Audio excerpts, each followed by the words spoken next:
Une peur glaciale transperça Anaïs lorsqu'à travers la fine paroi de la véranda, elle distingua les voix de Thomas et de sa mère, Madame Dubois. La nausée qui la rongeait ces dernières semaines n'avait rien à voir avec le simple toxicos. Maintenant, elle savait pourquoi. Les paroles de cette mère opportuniste, soutenue par les justifications molles de son fils, formaient un schéma monstrueux. Elle l'empoisonnait, volontairement, elle se débarrassait de ce fruit indésiré, du futur héritier né hors de leur lignée, afin que la maison et la terre leur reviennent sans partage. Son cœur battait comme un oiseau traqué dans sa poitrine. Que faire? Vers qui courir? Prouver quoi que ce soit serait impossible. Qui la croirait? Elle, une femme enceinte, épuisée, contre de bons villageois. Il ne lui restait qu'un seul endroit où, peut-être, elle ne serait pas rejetée. La seule personne capable de la protéger, même s'il la détestait. L'enfance d'Anaïs sentait le fumier et le travail sans fin. Depuis que son père avait fait entrer Isabelle dans la maison, la vie s'était transformée en une succession ininterrompue de corvées. Sa belle-mère, comme un oiseau de proie, guettait les profits dans chaque recoin de leur humble existence, pendant que son père, Michel, travaillait loin par période en ville. Tout le poids de la ferme retombait sur les épaules d'Anaïs. Elle ne se plaignait pas. Elle désherbait en silence les champs de pommes de terre infinis, nourrissait le bétail toujours plus nombreux. Son père, quand il revenait, semblait un fantôme, brisé par la volonté d'Isabelle, dont les yeux ne brillaient pas d'amour, mais de calcul. Il soutenait toutes ses idées d'agrandissement de la ferme, croyant aux promesses de richesses prochaines qui lui permettraient de quitter son travail détesté et d'être enfin à la maison. Anaïs, elle, rêvait d'autre chose, d'études, de la ville, d'une bouffée de liberté loin de ce monde étouffant. Sa seule échappatoire était Antoine, son ami depuis le berceau. Il l'attendait après l'école, marchait à côté d'elle, tapait dans les cailloux et la regardait avec anxiété. « Elle va te tuer à la tâche, » grommelait-il en la voyant s'éteindre. « Tu n'auras plus la force d'avoir la médaille d'or. » Anaïs se contentait de faire un signe de la main. À quoi lui servirait cette médaille? Personne ne la laisserait aller à l'université. Un jour, une nouvelle mit le village en émoi. Des loups, enhardis, avaient attaqué la ferme du voisin d'Antoine, Papy Louis. Le vieil homme, âgé de bien plus de 90 ans, était sorti avec son fusil, mais dans la confusion s'était accidentellement blessé à la jambe. Le bruit avait fait fuir les loups, et le grand-père gisait, saignant abondamment. Tout le village s'était précipité pour l'aider, apportant ce qu'il pouvait pour secourir le vieil homme qui, à part son fils et sa belle-fille, n'avait personne. Seule la maison d'Isabelle était restée à l'écart. Ce vieux fou avait tranché sa belle-mère. Il n'a qu'à pas sauter dans la cour à cet âge-là.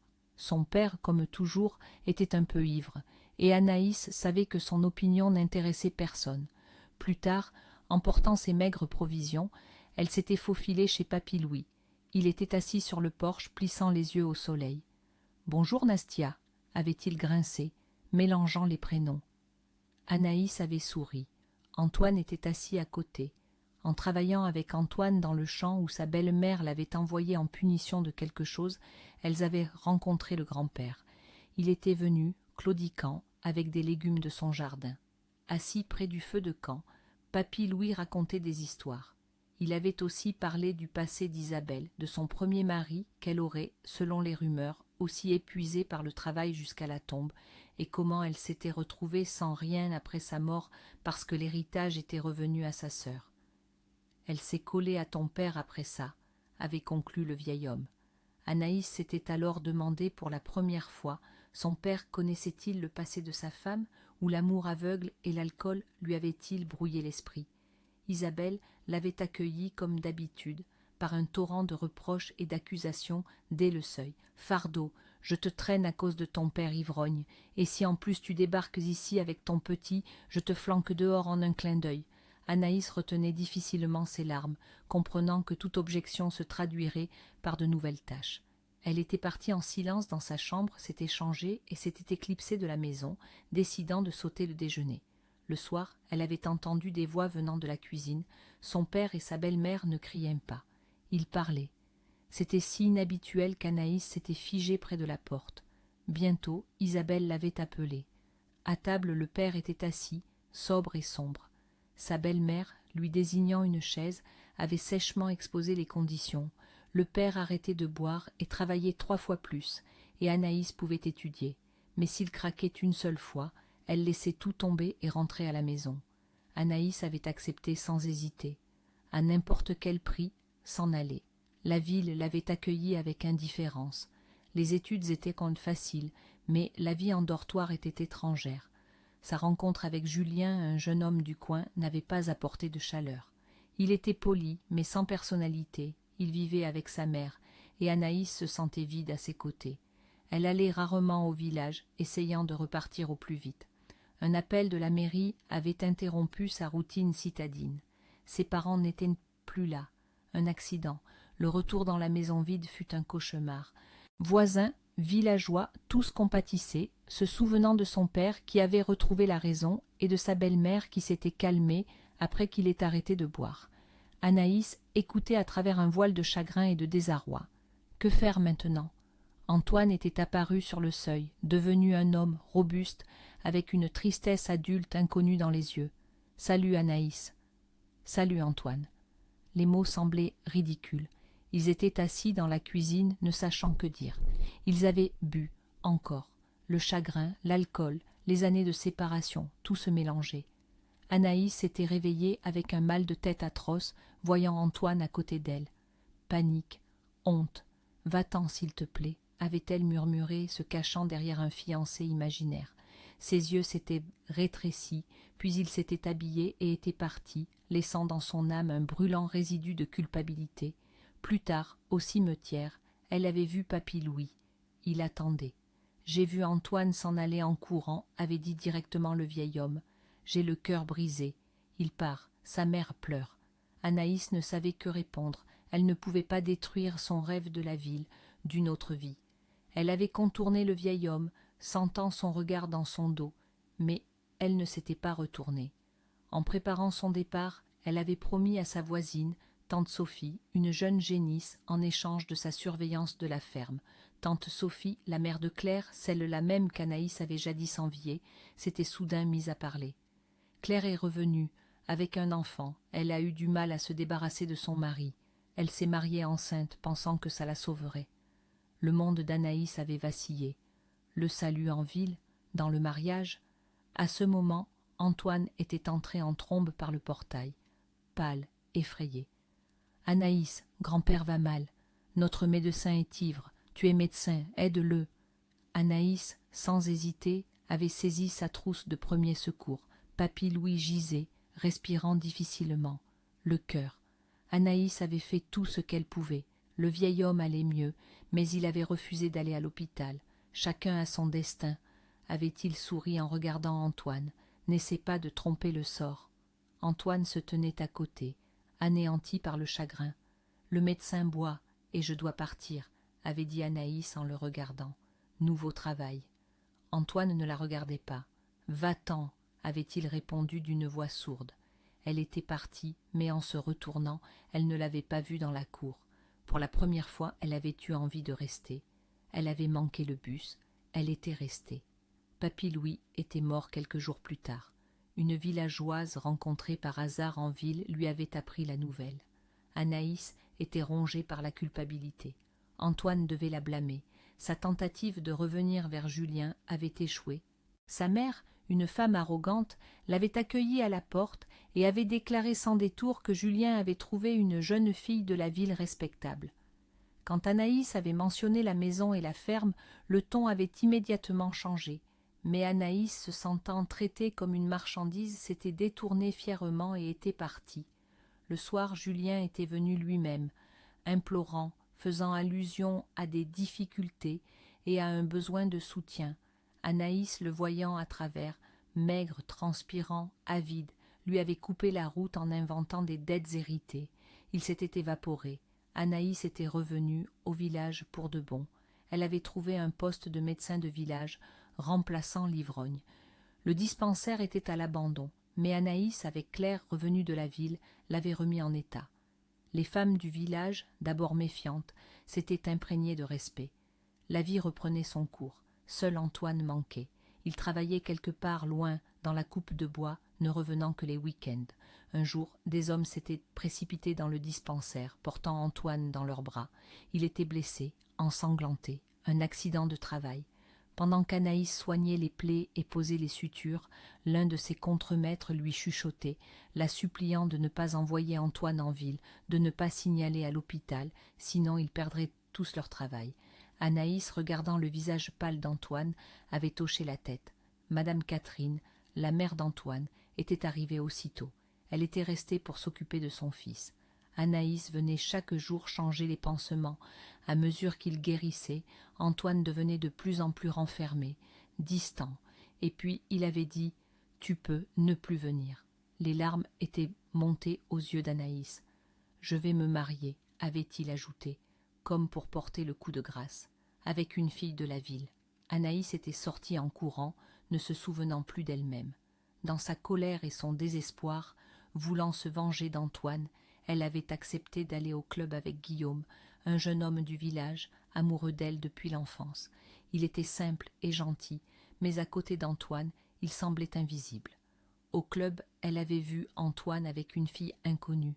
Son cœur s'était serré. Elle s'était blottie contre Guillaume, l'avait entraîné sur la piste de danse, se dirigeant intentionnellement plus près d'Antoine. Quand Antoine avait ostensiblement embrassé sa compagne, Anaïs, sans réfléchir, s'était accrochée aux lèvres de Guillaume. Antoine avait disparu de la foule. Anaïs était rentrée seule, laissant Guillaume confus. Antoine l'attendait au portail. Il sentait l'alcool. Ivre, il était grossier, insistant. Il l'avait emmené à la grange. La nuit fut un cauchemar, un mélange de peur et de douleur. Le matin, il était parti sans un mot. Anaïs était restée seule avec son désespoir et ses espoirs brisés.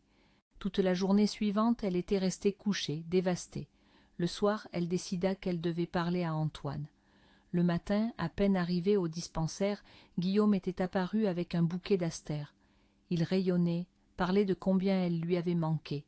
Anaïs se sentait coupable de la manière dont elle l'avait utilisé. Mais là, Claire était apparue dans l'encadrement de la porte. « Anaïs, tante Catherine va mal, la mère d'Antoine, vite !» Elle s'était précipitée en courant. Claire, à bout de souffle, racontait. Antoine était parti le matin avec ses valises, quelque part loin. Sa mère était assise sur un banc, la tête baissée, puis était tombée. Anaïs courait en mode automatique. Encore parti, comment pouvait-il? Madame Catherine gisait, défigurée par un AVC. Anaïs faisait les piqûres, criait à Claire d'appeler une ambulance. Celle-ci, voyant Guillaume au portail, l'avait envoyé chercher de l'aide. Anaïs était partie avec Madame Catherine à l'hôpital de la ville. Elle avait laissé la ferme à Claire et avait obtenu la promesse du directeur du village d'envoyer une voiture pour elle. Madame Catherine s'en était sortie. Elle est du village, robuste, avait dit le médecin. Anaïs était rentrée chez elle, fatiguée mais soulagée. Julien l'attendait à l'arrêt de bus. Encore une fois, sa tentative de la récupérer, motivée exclusivement par des difficultés financières, était pathétique. Anaïs l'avait éconduit froidement. Guillaume, apparu, avait tenté d'intervenir, mais Julien, en partant, lui avait lancé une insulte dans le dos. Anaïs s'était enfuie chez elle, incapable de retenir ses larmes. Guillaume l'avait suivie, essayant de parler de mariage. Quelques jours plus tard, Anaïs était retournée à l'hôpital. Madame Catherine se remettait. Dans la chambre, Anaïs avait vu Antoine donnant à manger à sa mère. Il était distant, presque froid. Après avoir parlé à sa mère, Anaïs était sortie. Antoine l'avait suivi. « Merci d'avoir sauvé ma mère », avait-il dit, mais il avait aussitôt ajouté « Mais grand-père, tu n'as pas pu, tu es parti ». Anaïs avait essayé d'expliquer que papy Louis était impossible à sauver, mais il n'écoutait pas. « Je me marie bientôt », avait-il répété. Anaïs, au bord de la rupture, avait avoué son amour. Il s'était contenté de sourire de travers. « Eh bien, tu en aimeras un autre, ça te sera rapide. » Et il était parti sans se retourner. Encore une fois, Guillaume et sa mère, Madame Dubois, l'attendaient au portail. Anaïs ressentit une fatalité. Le destin, pensa-t-elle. Madame Dubois, comme si elle examinait une marchandise, évaluait la maison. Anaïs. Elle déclara franchement, sans détour. Anaïs était une vieille fille, pour le village. Guillaume traînait trop. Ils devaient se marier pour unir les actifs. Anaïs, se servant le cognac que les patients lui avaient apporté, accepta. Madame Dubois s'enivra et s'endormit. Guillaume bafouillait des excuses pour sa mère. Anaïs, en le regardant, accepta le mariage. La nuit, dans le lit, sentant un corps étranger à côté d'elle, elle pleurait. Tout ça à cause de sa rancœur envers Antoine. « Ça passera, on s'aimera », se murmurait-elle, se souvenant de ses paroles. La grossesse n'apporta pas de joie, mais de la panique. L'enfant était celui d'Antoine. Juste avant le mariage, Anaïs se décida à dire la vérité à Guillaume. Il fut confus, parla à sa mère et ils décidèrent de le cacher. Le mariage fut banal. Guillaume ne travaillait pas, la famille vivait des revenus d'Anaïs. Le toxicose devint insupportable, rien ne soulageait. Anaïs alla en ville voir un médecin. Les analyses étaient normales. Le médecin supposa une cause extérieure. De retour, Anaïs entendit la conversation de Guillaume et Madame Dubois à propos d'une herbe et d'Antoine qui était revenu. À travers l'horreur, elle comprit. On l'empoisonnait pour tuer l'enfant, parce qu'ils avaient peur qu'Antoine apprenne son existence et revendique l'héritage. La peur la paralysa. Comment prouver? À peine Guillaume était-il parti chercher l'herbe, qu'Anaïs, traînant les pieds avec peine, s'était discrètement éclipsée de la maison et, comme un fantôme, s'était dirigée vers la maison d'Antoine. Seul là, chez lui, était le salut. Sur le seuil, à son grand étonnement, il se tenait lui-même. Voyant Anaïs, son visage pâle, ses larmes, Antoine s'effraya. « Quoi? Il te bat? Je vais le pulvériser » cria-t-il. « Non » murmura Anaïs, et elle éclata en sanglots. Dans la maison de Madame Catherine, réchauffée par ses soins, Anaïs raconta tout.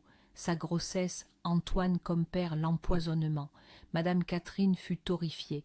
Antoine, écoutant, serrait les poings. « Ils veulent tuer mon enfant » rugit-il. Madame Catherine téléphona à Paul Martin, son ami, un ancien policier. Il vint, écouta, évalua calmement la situation. « Les traces de l'herbe resteront, dit-il. Il faut des autorisations. » Il téléphona à son fils, un enquêteur en exercice. On ordonna à Anaïs de rester dans la maison, de ne se montrer à personne. Le lendemain matin, Antoine la réveilla. Il souriait. « Lève-toi, héroïne, dit-il. Il faut témoigner. Tes petits-parents ont été arrêtés. » Il raconta comment Guillaume et sa mère, paniqués, étaient rentrés à la maison, avaient cherché Anaïs et avaient laissé l'herbe dans la voiture. Paul Martin et son fils avaient trouvé les preuves. Anaïs témoigna, se sentant pour la première fois depuis longtemps en sécurité, entourée des soins de Madame Catherine et Paul Martin. La nuit, Antoine vint dans sa chambre, se coucha à côté d'elle, l'enlaça. Elle s'endormit dans ses bras, se sentant protégée. Le matin, il n'était pas là. Madame Catherine était assise dans la cuisine, contrariée. « Il est parti, dit-elle.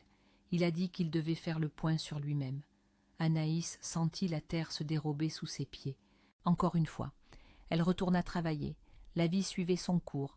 Madame Catherine et Paul Martin devinrent sa véritable famille, la chérissaient, s'occupaient d'elle. Pas de nouvelles d'Antoine. Le procès de Guillaume et de sa mère se termina. Anaïs se sentit mal en pleine audience à cause de leurs cris et de leurs malédictions, et fut emmenée plus tôt. Les contractions commencèrent inopinément. Anaïs appela elle-même l'ambulance. Dans la chambre, 2 autres femmes étaient avec elle. L'une attendait son 3e, l'autre, comme Anaïs, son 1er. Les 2 avaient été abandonnés par leurs hommes. Anaïs partagea son histoire, trouvant de la compréhension. Une petite fille naquit. Le docteur, souriant, dit « Une princesse ». Anaïs s'enfonça dans le sommeil, pensant à sa petite princesse. Madame Catherine appelait chaque jour, venait pleurer de joie. Le jour de la sortie, le temps, comme sur commande, s'éclaircit après de longues pluies. Anaïs faisait ses affaires. Sa voisine de chambre l'enlaça. « Ton Antoine finira par se ressaisir. » Anaïs ne fit qu'un triste sourire. Elle sortit dans le hall de la maternité. Juste devant elle se tenait Antoine, en costume, inhabituellement sérieux. L'infirmière apporta l'enfant.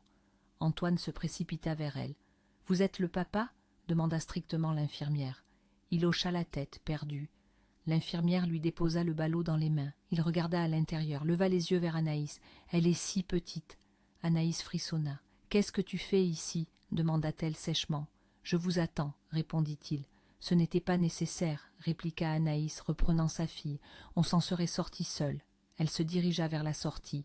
Antoine se précipita derrière elle, la dépassa, s'arrêta devant elle, pâle. « Anaïs, pardonne-moi, je suis un imbécile.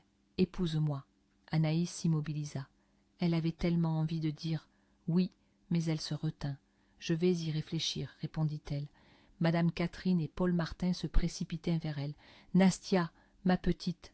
Madame Catherine l'enlaça, et les larmes montèrent aux yeux d'Anaïs. « Ma petite !» Combien d'années qu'elle n'avait pas entendu ce mot. Ils montèrent en voiture, Antoine au volant. Anaïs regardait comme il évitait prudemment les nids de poules, comme s'il ne conduisait pas une simple voiture, mais du cristal précieux. Madame Catherine se pencha et murmura « Bien, Nastia, même si c'est mon balourd, qu'il comprenne combien il avait tort. » Et elle s'assit droite, comme si de rien n'était. Anaïs rit doucement. Avec une belle-mère pareille, elle avait l'air d'avoir de la chance. Le mariage, 3 mois plus tard, fut tel qu'Anaïs en avait toujours rêvé. Une robe magnifique, une maison pleine d'invités, des rires, des vœux de « à la mer ». Antoine avait maigri pendant ces mois, mais ses yeux brillaient. Après le travail, il volait vers elle, submergeait leur fille de jouets, de livres. « Elle grandira un peu, on peindra ici », disait-il en montrant des cahiers de coloriage. Anaïs, en le regardant, se contentait de secouer la tête. « Qu'est-ce que je vais faire de toi ?» souriait-elle. « Je vais devoir te surveiller. Il le faudra, » acquiesçait-il, la prenant dans ses bras. « Tu seras la plus heureuse, je promets. » Et elle croyait